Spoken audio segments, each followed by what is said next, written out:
Okay, so I realized I shot an entire video and you could only see from my nose and down, like my eyes were completely cut off, so now we're doing this animated. Yippee. Hey guys, it's All the Art here, and I'm back with another video, and today I'm going to be going over how to get art commissions as a kid, as in places to advertise and how to actually get that money. So I've already done a previous video on how to actually sell them, as in like how to actually go about getting money and stuff when you're not able to use PayPal and all that. I've gone over all of that right here, so make sure you check out that video if you haven't already. That's kind of like a part one to this. In this video, I'm going to be mainly going over places to sell, like the best places to sell when you are a kid, and also just how to actually go about getting the commissions in. Because you're a kid, you're at a disadvantage because you're not as experienced as other artists out there. So before I get into that, I just want to make one thing clear. This is something that's going to take a bit of time to get used to. Don't expect to just immediately say, I'm selling commissions, and then actually get them. That's not how it's going to work. This isn't just somebody's going to go up and say, hey, can I have commission? You're going to want to make sure you find something unique to your art. There's a good reason for this. You are, again, at a disadvantage because you're a kid.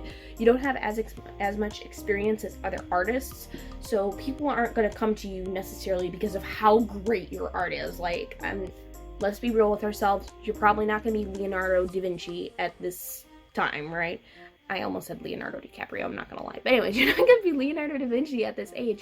It's just not expected. That doesn't mean you can't produce really cool looking art. It just means it's not going to be as experienced. Like, you're not going to be as great with anatomy and color and all that kind of. So you have to make sure you're finding something that's making your art unique to sell, so that way people actually want it. So what is unique to you? I know when I got into commissions as a kid, I was doing a lot of fan art. Now that is something that's like a very niche thing. I think it's niche or niche. Anyways, basically, this is how you go about a lot of online businesses, is you have to find your niche. You have to find something you're really, really good at, and like it's a closed-on market. Something where people will be willing to go to you no matter what your experience is.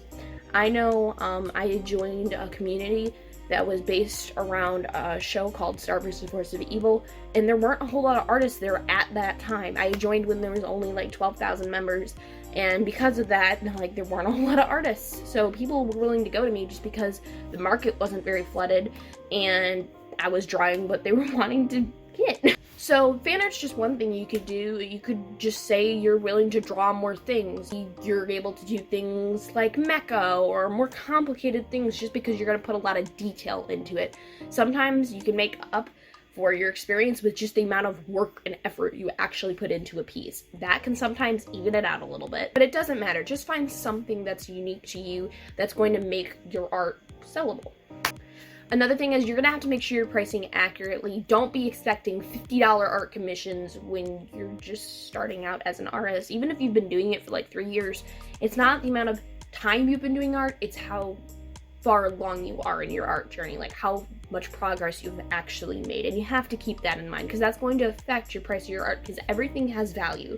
Now you can set that value and you can do something like abstract art is worth $1 million, but that doesn't necessarily mean you're going to immediately get popular and you are going to be able to sell that. Sometimes you have to be a little bit realistic with yourself. I'm not saying you can't sell your art for a decent price, I'm just saying make sure you price it well. I'm going to link a little video here in the description, and it's going to go over basically levels of art. It's not my own video, it's from Scribble Kibble. I recommend checking it out when you're all done with this video, of course. Don't do anything that's going to make you uncomfortable and stuff, so just try and find things you're able to do.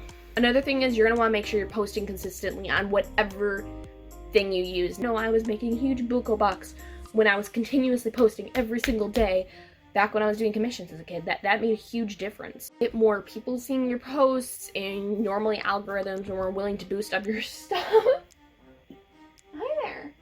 Normally algorithms are more willing to boost up your posts and videos and stuff if you're posting consistently and they see that you're continuously trying to grow. Figured I should probably get into places that you can actually sell your art as a kid.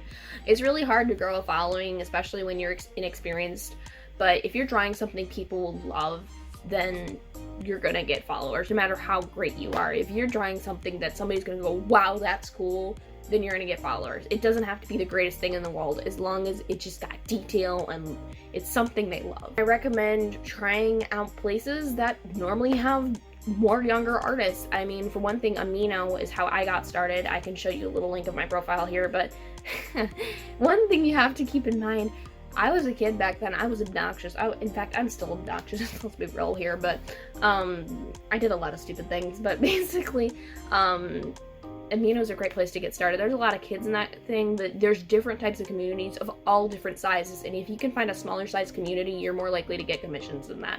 That doesn't mean you can't work in a larger community, it's just you're more likely to get them in a smaller one. So see if you can find something you like, whether that be a show or a book or anything. If you can find a fandom, that'd be great. But I think Amino is a really great app to get noticed on, especially for commissions, and it's just a really nice app. Another thing that's obviously rising is TikTok. I don't know if I'd personally use TikTok. I mean, I've created an account, I'm not gonna lie. But I don't have a whole lot of experience with TikTok, but I do think it's a great app to get noticed on. From what I have seen, is because they will show your video to everyone. Like, it doesn't matter how small you are, they are going to show your video to at least someone. There's a great reach there. So I think TikTok is a great app for younger artists to get noticed on. If you could do like little drawing videos and stuff, and not just that, people are more likely to get interested in your art if you have videos, if they can see engagement. I know a lot of people use Instagram, and I know I use Instagram, but that is a much harder app to get noticed on, from what I have realized, is because if you're not posting consistently and stuff, if you're not good at that to begin with, I don't think Instagram's gonna be a good option for you personally. It's not that you can't get noticed on Instagram. I know a lot of younger artists are on there, but I just think it's a little bit harder to, unless you're like being good about it. Another great one is DeviantArt. I know there's so many younger artists on DeviantArt, and I think it's a great place to get noticed. I know when I post something, no matter what, I'm gonna at least get one like, as long as I use hashtags. No matter what I do, I know you're always gonna get, at least someone is going to see that. So I think DeviantArt's a great option just because it's such a huge app and it's people specifically looking for art. So to summarize, for one thing, make sure you find something unique about your art that's going to make it more sellable. Make sure you're pricing it well, and on top of that, make sure you're posting consistently so you are getting noticed. The best places to advertise, in my personal opinion, would be Amino, TikTok, and DeviantArt. If you guys know of any other places that are great to advertise from your own personal experience, share them below in the comments. Let people know so they can find more art commissions. Another thing you can do is Facebook, of course. I mentioned that in my last video. Facebook is a great place to sell, especially if you're just trying to sell to like friends and family and stuff. That's a great place to do it. But if you guys know of any other places to sell that you've had good experience in, share them down below. Let us know, because you're helping others, you know?